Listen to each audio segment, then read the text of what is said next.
Yo, Slay the Spire 2 just came out, and with it, 2 new characters, which their builds I'll be covering today.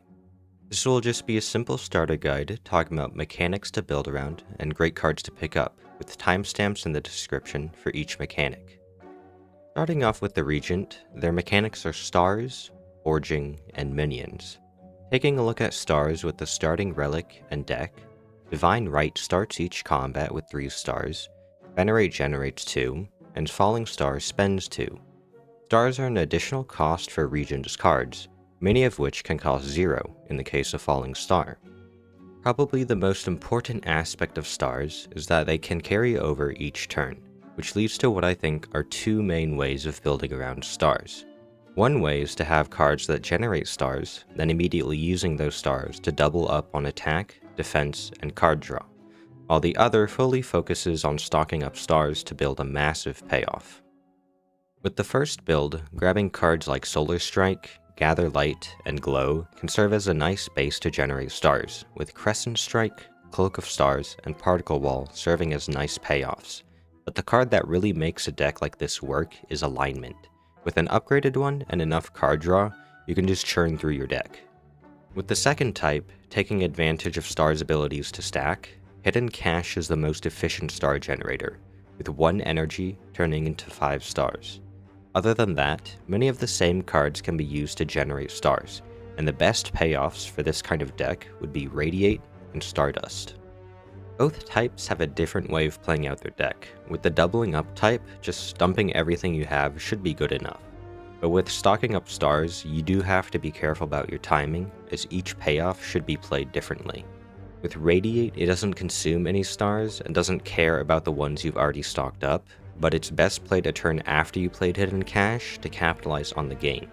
While Stardust should be played the turn you played Hidden Cache, as it consumes all the stars you have, so if any card needs stars to be played, you could be locked out of playing them the next turn, so using the stars from Hidden Cache, situations where you're stranded with these cards can be avoided. Other than that, the powers Black Hole and Child of the Stars are great pickups for either style. Now, looking at Forge, it's all about buffing Sovereign Blade as much as possible, and then recurring it. The first time you play a card with Forge, a card called Sovereign Blade is created, then every time afterward, damage is added to that card. Your base cards to build this deck is Rotten War, Spoils of Battle, and Bulwark. Furnace is also an option, but I find it a little bit too slow. Now, the main point of this deck is to stack as much damage into and play Sovereign Blade as many times as possible. So some important cards to help with this is Cosmic Indifference, Summon Forth, and Heirloom Hammer, guaranteeing that you can play the Sovereign Blade as many times as possible, with Sword Sage and Seeking Edge, helping with the different matchups, and by using a little bit of the energy package with Alignment, can really help you pop off with the blade being 2 energy. Now, the Regent, being royalty, has his subjects, minions. There are cards like Begone, Charge, and Guards that make them, but I would say they're better used as a deck trimming option and support over making a deck around them, as there isn't too much support for them. Now, time for the Necrobinder, our other new character who has 4 mechanics to build around: Summon, Doom, Ethereal, and Soul. And if you're enjoying the video so far, consider subscribing.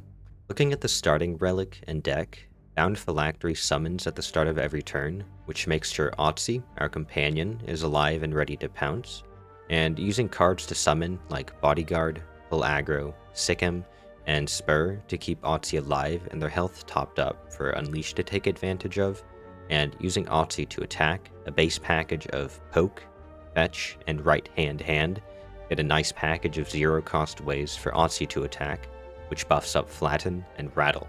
The way this deck plays is to spend most of your energy defending by stacking health and healing on Otzi, while playing Otzi attack cards for cheap, buffing up with Calcify, and using Unleash and Squeeze as a finisher. Moving on to Doom, it's all about stacking Doom. At the end of an enemy's turn, if they have less health than Doom, they'll die.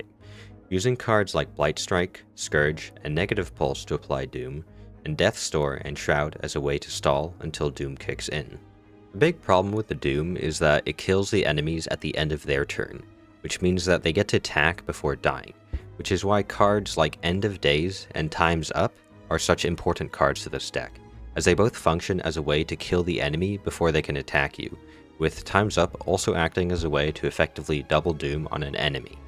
Now, a returning mechanic, but this time as a payoff and not a downside, Ethereal. I would say that this deck is unique in a way that it's less about synergy and more about the efficiency of individual pieces. Ethereal is a keyword on cards that, if left in hand at the end of your turn, will exhaust. So if you don't have the energy to play them, you lose them for the combat, but in exchange, each card is just better costed than the standard, with some of the best being Defy, Fear, and Defile.